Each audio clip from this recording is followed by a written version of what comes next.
Selesa. Selesa. Selesa. Sangat selesa.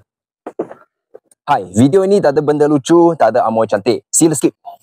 Tapi jangan skip begitu cepat lagi guys. Selamat menonton Jackpot Garage. Ini bukannya benda yang seksi, okey. Tak ada apa benda yang menarik. Dia tak ada winglet, dia tak ada enjin yang berkuasa 4 piston. Dia bukan pakai clutch pun. Ini biasanya dipakai ayah dan mama yang memakai Skechers, Fila, Asics dan bukan Nike atau Adidas atau Converse. Pergi kerja, pergi pasar. Ini untuk mereka yang belum tahu lagi adalah sebuah Yamaha NMAX. Tahun 2016 yang datang standard warna titanium daripada kilang. Kenapa ramai sangat demand untuk motor macam ini? Dan kenapa lepas hampir 10 tahun orang masih memilih NMAX daripada persaingan-persaingan lain? Nama saya Lau daripada Jackpot Garage dan hari ini kita akan tengok apa 5 kelebihan pakai Yamaha NMAX. Pertama sekali, motor ini dari luaran nampaknya tak gaya sangat. Dia sudah tentu bukan sport bike. Dia sudah tentu bukan luxury tourer. Tahu tak, motor ni lagi ringan daripada NVX. Posisi tunggangan dia tegak. Dia tak tunduk sangat, tak belakang sangat. Ngam sahaja, tengah-tengah. Sesuai kalau korang badan besar, badan kecil, tinggi, pendek, tak apa. NMAX ini sesuai untuk semua penunggang. Dan juga banyak warga perempuan pun pakai motor ini sebab dia ringan. Dia senang mengendali. Kalau korang nak cilok dalam trafik, nak angkat motor, nak tolak motor, letak atas double stand, tak perlu jadi Abang Sazali untuk gerakan motor ni.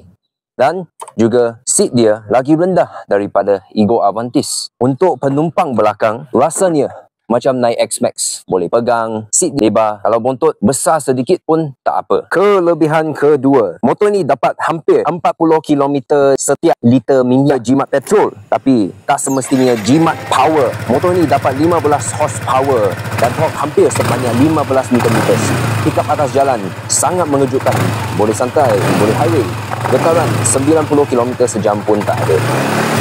Ketiga, enjin NMAX ni sama tahap A15 dan Y16 tapi minyak pakai satu botol dan secara keseluruhan lagi jimat daripada Y15. Bonus juga dapat motor ini yang baru servis. Sudah tukar roller, ada tayar baru depan dan belakang. Beli motor ni jimat RM500.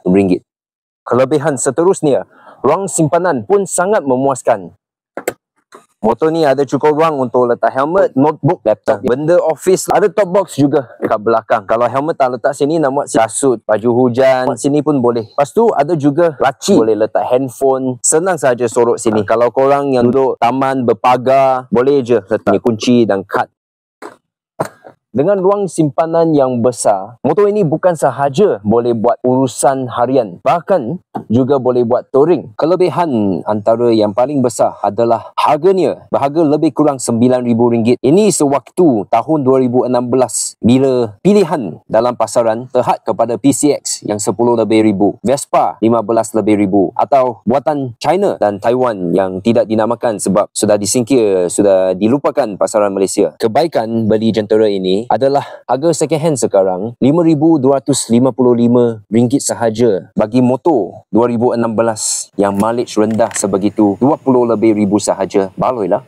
Dengan deposit kosong, bulanan hanya 200 lebih untuk 3 tahun. Akhir sekali, untuk mereka yang minat jentera ini daripada tahun 2016 tapi dengan mileage rendah-rendah sahaja 20 lebih, condition di segi luaran memang ada sedikit cala, sedikit kekurangan, tetapi engine dan transmission dia, suspension masih solid lagi, masih boleh pakai sangat lama lagi. Untuk pertanyaan selanjutnya, dipersilakan tuan-tuan dan puan-puan call dan WhatsApp Jackpot Garage. Korang pun sudah tahu nombor itu 018 3456792.